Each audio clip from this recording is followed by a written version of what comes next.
중국이 과거 프레임대로의 어떤 화폐 패권과 군사적인 패권은 별개를 치고 우리가 알고 있는 기축통화를 만드는 과거 프레임대로의 어떤 기축통화 패권을 가져가기는 쉽지 않다라고 생각해요. 그러면 군사력은 대등한다고 쳐도 화폐 패권의 의미에서 중국이 지원이 되는 것은 어렵습니다. 그러면 현재 프레임이 아닌 다른 프레임에서 중국은 지원이 되려고 하는 경로를 찾을 거예요. 그게 비트코인 보유, 디지털 위안화 등등의 디지털 화폐 패권입니다. 그래서 디지털 화폐 패권에서 선점을 해서 패권을 잡음으로써 중국은 G1의 국가로 등극하려는 야심찬 미국의 입장에서 보면 음모를 지금 기획하고 있는 거죠. 예, 그러면 그런 의미에서 트럼프 대통령이 처음에는 비트코인에 대해서 부정적이었다가 2기가 시작되면서 비트코인을 전략 자산화하려는 걸 선언을 했는데 네네.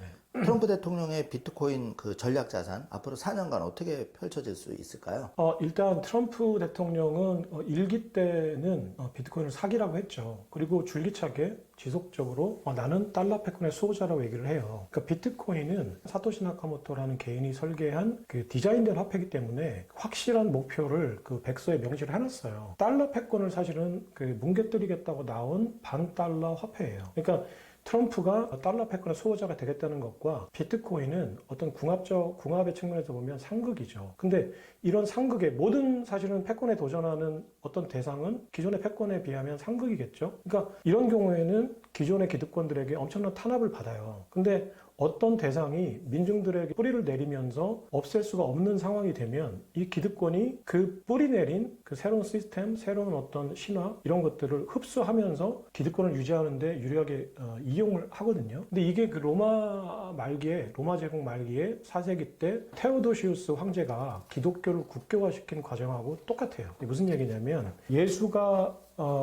등장해서 영년이겠죠. 그러니까 AD로 따지면 영년에 이제 그 예수가 등장을 해서 활동을 시작했을 때만 해도 당시에 로마의 어떤 종교 체제로 보면 다신교의 체제로 보면 기독교는 완벽한 이단이었죠. 그러니까 엄청난 로마 황실에 탄압을 받았어요. 뭐 잡히면 죽는 거였죠. 그래서 대부분 다 동굴로 들어가서 기독교를 숭배하고 신앙으로 퍼뜨렸죠. 근데 이게 당시에 모든 제국의 말기에는 민중들과 평민들이 엄청난 고통을 받잖아요. 제국들은 이제 마지막 몸부림치면서 착취를 하고 탄압을 하니까 평민들은 고통 속에서 이 기독교라는 구원의 메시지가 어떤 위안을 줬던 거죠. 그 고통받는 민중들은 기독교라는 어떤 신앙이 구원의 어떤 대상이었어요. 그러니까 급속도로 퍼져나갔죠. 그러니까 테오도시우스 황제 때가 돼서는 이 기독교를 말살하는 것은 불가능했어요. 그리고 이미 기독교를 둘러싼 신권들이 굉장히 강력해져 있을 때였어요. 이때 발생했던 결정적인 사건이 테칼로레아 대학살이라고 해서 그 테오도시우스 황제의 어떤 장수를 당시에 테칼로레아 지방의 사람들이 죽였는데 그 보복으로 약 10,000여 명의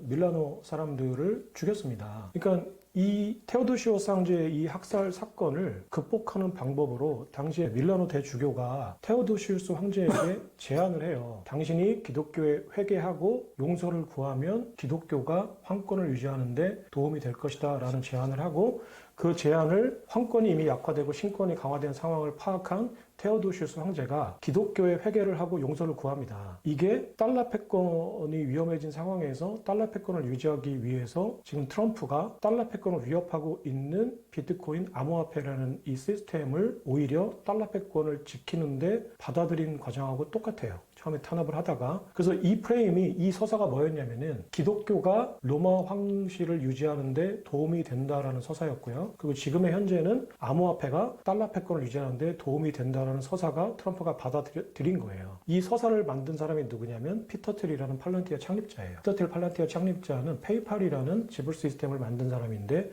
페이팔에 PYUSD라는 그 페이팔 스테이블 코인을 만들어서 2000년 초기부터 계속 이제 상장을 하려고 했어요. 근데 이게 이제 기존의 그 월가의 어떤 규제 프레임에 걸려서 법안이 통과되지 않으니까 스테이블 코인 발행하지 못하니까 인허가가 나지 않으니까 2022년부터 그 페이팔 창립자인 피터 틸이 의회를 설득하고 정권을 설득하는데 스테이블 코인이 달러 패권에 도움이 된다라는 프레임을 만든 거예요. 그리고 이 설득이 먹힌 거죠. 국회의원들이 그리고 당시의 정권들이 들어보니까 맞는데 스테이블 코인이 발행이 되면 달러 수요가 늘어나고 채권 발행이 늘어나겠는데 라는 이 현실적인 서사가 반영이 되면서 이제 이번에 트럼프가 이제 대선에서 2024년에 이기고 피터 틸이 원래 1기 때부터 피터 틸은 자문위원이었거든요. 그러니까 트럼프에게 암호화폐 유리한 점, 이용할 점, 전략적인 어떤 유용성들을 많이 설명을 해줬을 거예요.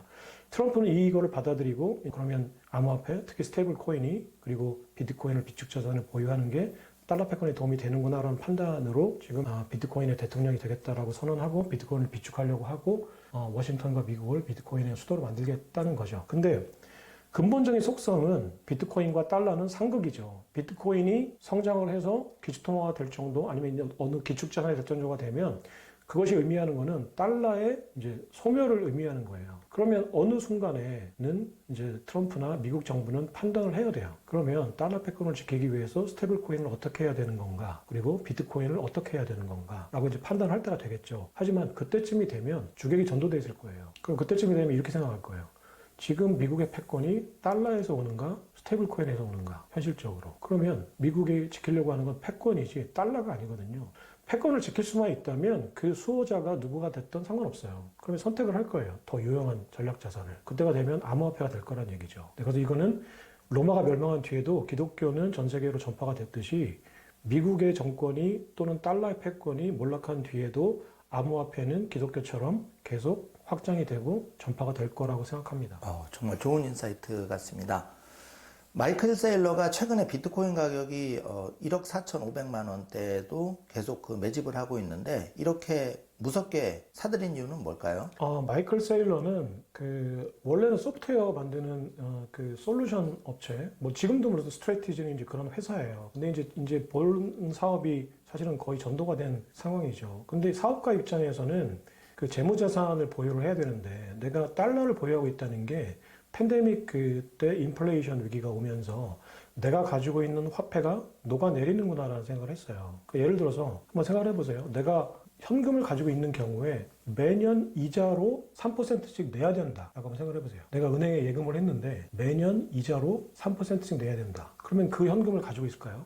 말도 안 되는 얘기 같지만 사실은 우리가 현금을 가지고 있는 거는 지금 이 상황이에요. 왜냐면 인플레이션이라는 세금을 내야 돼요. 매년 3%씩 물가가 오르면 내가 100달러를 가지고 있으면 1년 뒤에는 구매력이 97달러가 돼요. 이게 복리로 계속 되는 거기 때문에 그래서 실제로 신자유주의가 됐던 닉슨 쇼크 이후에 지난 50년간 달러의 구매력은 98%가 녹았어요. 당시에 100달러를 그대로 내가 예금으로 가지고 있다면 지금 구매력은 2달러예요. 그러니까 마이클 세일러라는 사업가들은 내가 현금 자산을 재무자산으로 보유했을 때 실제로 인플레이션이라는 세금을 매년 내야 되는구나라는 거를 당시에는 바이든 정부 때는 1년에 CPI가 9%가 됐던 적도 있거든요. 그러니까 내가 만약에 1조 달러를 가지고 있으면 그거의 9%를 인플레이션이라는 세금을 내야 되는 것과 똑같았어요.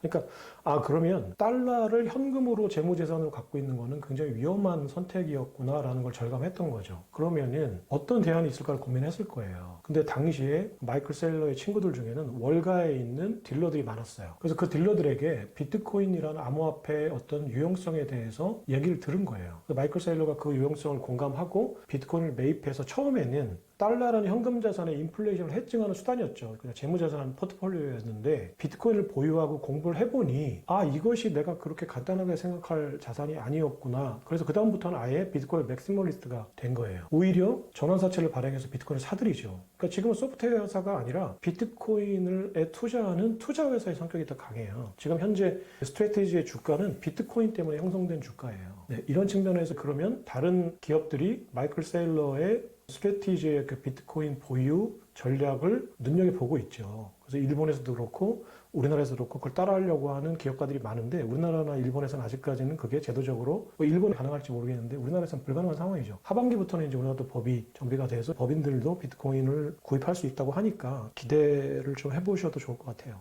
저자님이 생각하실 때는 국가와 기업이 비트코인을 경쟁적으로 사들이기 시작한다면 수량이 이제 제한되어 있다고 들었는데 그럴 경우에 포모가 발생하고 지금 가격으로는 살 수 없을 수도 있을 것 같은데 예상하시는 최고 가격과 그 포모가 좀 언제 좀 발생할지 그러면 일반인들이 관심을 가졌을 때 우리가 살 수 있는 기간이 어느 정도까지 남아 있을지 말씀해 주셨으면 합니다.